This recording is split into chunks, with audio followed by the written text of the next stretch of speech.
Bonjour, dans cette vidéo et les suivantes, je vous propose qu'on fasse un exercice de synthèse qui va nous permettre de passer en revue les principaux points du cours concernant les suites récurrentes.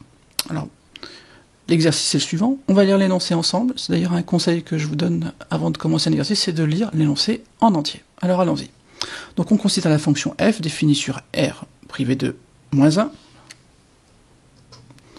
par f de x égale 2 sur 1 plus x, et on considère la suite un définie par u0 égale 2 et un plus 1 égale f de un.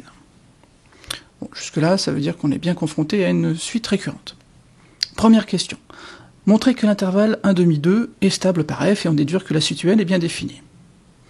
Ça veut dire que dans cette question, on va s'assurer que, quel que soit n, un existe. On verra comment. Déterminer les limites potentielles de un.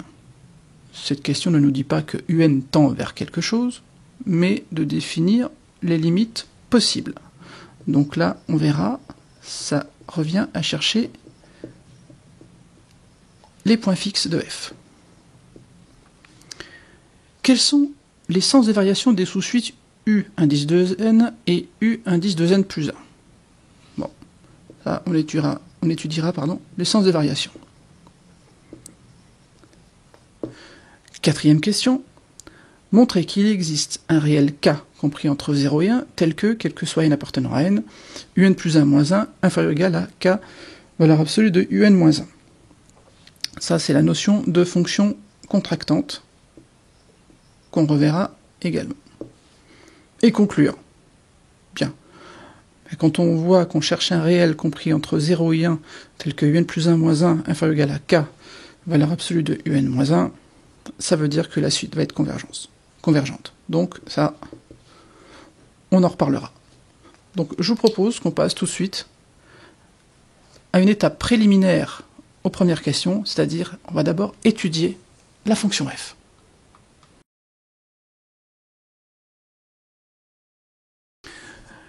Même si ce n'est pas une question explicite de l'énoncé, je vous conseille quand même d'étudier la fonction f avant d'attaquer l'exercice. Alors la fonction f est définie par f de x égale 2 sur 1 plus x, et son ensemble de définition, c'est r privé de moins 1. Qu'est-ce qu'on fait pour étudier une fonction? Ça, c'est un grand classique. On commence par calculer la dérivée, puisque cette fonction est dérivable sur son ensemble de définition comme quotient de fonction dérivable dont le dénominateur ne s'annule pas. Donc je dérive, donc ça donne moins 2 sur 1 plus x au carré. Deuxième étape, on étudie le signe de la dérivée. Ben là, c'est pas très compliqué, c'est toujours strictement négatif. Après, qu'est-ce qu'on fait? On fait le tableau de variation. Donc allons-y, je fais le tableau de variation.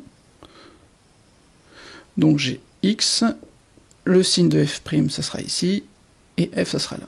Donc j'ai un point interdit qui est moins 1, je vais de moins l'infini à plus l'infini. f' est tout le temps négative. Ok, donc ça veut dire que ma fonction est strictement décroissante. En moins l'infini, on calcule la limite. On voit facilement que c'est 0. On peut rajouter moins parce que f de x est négative quand x tend vers moins l'infini. Et quand x se rapproche de moins 1, la fonction f tend vers moins l'infini.